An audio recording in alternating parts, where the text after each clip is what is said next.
thank you for letting me come present to you today. When I talked to Sarah, she asked me to talk about leadership. And so what I chose to focus on today is family business leadership. So family businesses are a little bit different than a non-family business. One of the reasons is that usually they are started as a means to provide for your family. So when you look inside a family business and you look at the relationships, you see that they're more intimate and intertwined. So some examples of this would be, you might employ your spouse or your children, you might employ a mother, father, sister, brother, cousin, kind of thing. Another example is you may have employees that interact with and know your family on a business level and a personal level. And so these issues can cause some challenges in family businesses. So some of the challenge for family business is it's difficult a lot of times to separate your normal family life from your business family life, just because it's such a big part of your life. Another thing is a lot of times, we each play different roles in our families. We're maybe mother, father, sister, brother. And so when you're in a business setting, it's sometimes difficult for family members to see you in a business role versus that family role. So it makes managing people more difficult. And finally, because the business is your creation, it's kind of your baby, a lot of times it's hard to separate those emotions from the business decisions you make. And this is common in a lot of family businesses. So theorists have come up with the three-circle family business model. And as you can see in this model, you have the family circle, you have the business circle, and you have the owner circle. And each of these circles have different roles within them. In the family circle is mother, father, sister, brother, cousin. The business circle is the employee, and the owner circle is the role of the owner is governance.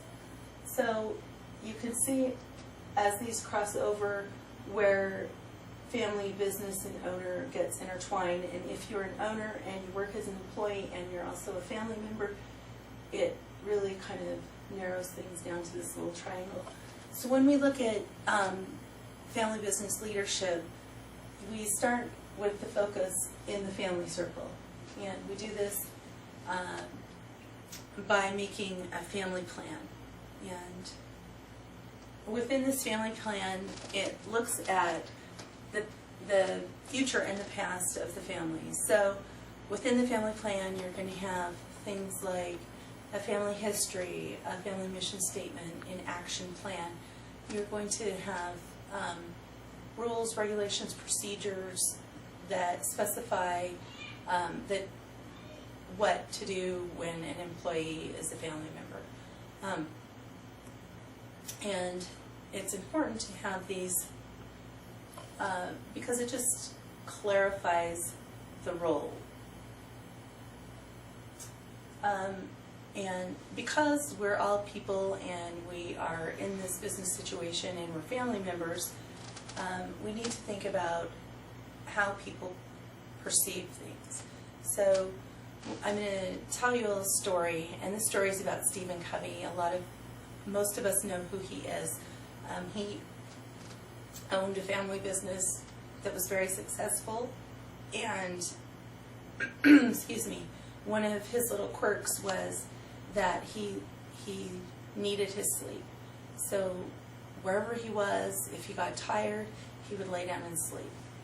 So one time, he and his wife had driven to Montana for a presentation anyway, and they had finished their presentation. They were coming back to Utah, and as they came through Idaho, the roads were getting kind of yucky, and it was stormy weather. And his wife had been driving for a while. He was in the back seat sleeping. She woke him up and asked him if they could change places, and he could take a turn driving for a while she rested. So he got out of the car, he hears the car door slam, gets in his side of the car, thinks that his wife is in the back seat now, laying down, just being quiet, getting ready to go to sleep. Starts the car and starts driving. In the meanwhile, his wife had just reached the back of the car, and he starts the car and drives off. So his perception of reality is that his wife is in the car, sleeping, and her reality is she has now been left on the side of the road. So his perception of the reality continues until he receives the call from the highway patrol officer who picked his wife up and has asked him now to come back and get her. So you can see a lot of times perceptions and reality can be different for different people. So we have to take this into consideration in the family and as we plan for the family. One way to do this is governing that family circle with a council. And a council is a way of governing that allows power sharing, and it also allows you an easy means to kind of come to a consensus on decisions.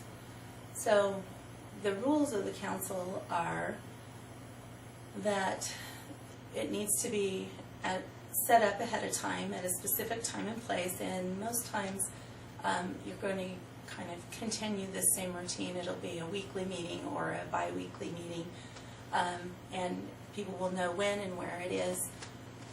You are going to have an agenda to this meeting. This agenda should be distributed to people at least the day before so that they're able to view the agenda items, kind of gather their thoughts and feelings about the items, and be ready to come and discuss them at the family meeting. Second, or moving on, you will have, as you meet, you will express kind of love, kindness, you'll greet people, be kind to each other. We'll start with a prayer, and then as you work through the agenda items, you'll take the first item and everyone will have a chance to go around and express their thoughts and feelings about the item without being interrupted.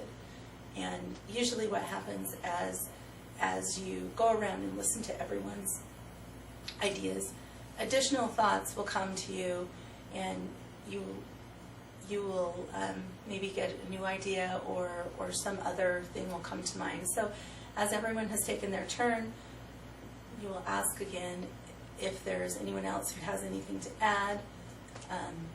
If no one else has anything to add, you'll just go forward and make that decision and vote on it. And if people have something to add, they can go ahead and do that, and then the process will continue. Once you've made your decisions and you've worked through your items, you'll close the meeting with a prayer, and then finally you will have some sort of another social activity as the meeting ends. You will have a dessert together, have just some sort of a social activity that moves you from the business atmosphere back to kind of a family social atmosphere where everyone is genial and you can kind of get back to normal. This is the way that you're able to work through items and come to a consensus. So once you understand about the council, you can start doing a little bit of prep work for your family plan. And one good way to do that is to do a genogram. And have you ever used a genogram before? No? Okay. So a genogram is kind of like a pedigree chart, but instead of names and dates, we're going to use traits, behaviors. And we're going to map out our family. We're going to start with us. We're going to go back through our parents and grandparents and look at siblings and spouses, that kind of a thing. And it helps us map out positive and negative traits and behaviors in our family, and it helps us see a pattern. once you're able to see that pattern, then you can make a conscious choice on which behaviors and traits that you want to carry forward into your life and into your business. And you're able to eliminate traits that you see that are negative traits. And once you've done this, you've kind of done that prep work, now you can go ahead and start work on your family mission statement. And with your family mission statement, this is going to answer some questions, and it's going to help you build kind of the scaffolding of how you want your family to be and what you perceive it to be kind of going forward. So the questions that you want to ask are, who are we? What do we stand for? And what do we want to do? And then finally, how you will accomplish it. And like I said, you want to be pretty detailed, and you want to make it something that everyone agrees on. And you'll finalize it, and most times people will have this in some prominent place where they will be able to see it. So as you work through the how will we accomplish it phase, that's where you can kind of do some additional work and include that in your action plan. So in your action plan, you're going to look at your core values, you're going to look at the competencies of the people that you have in the positions in your business, and you're going to take a moment and you're going to review those competencies and make sure that the job that they're doing matches the competencies that they have. And just because they're a family member doesn't mean they're always the best fit for the job. So if for some reason the competency that they have doesn't fit the job that they're doing now, you can look around and you can make those adjustments, and that will help strengthen that leadership, because you will have the people where they need to be. Another thing to consider is the amount of time that you want to spend together as a family. You can talk about that if you want to spend more time together as a family, if you need to spend less time together as a family and more time with the business. You can negotiate those. And then finally, you'll want to spend some fun, talk about spending some planning and spending some fun family time together that isn't tied to the business. So those are all things that you can include in your action plan. And so as you complete this family plan, as you work for the family circle, this allows you to have a shared vision.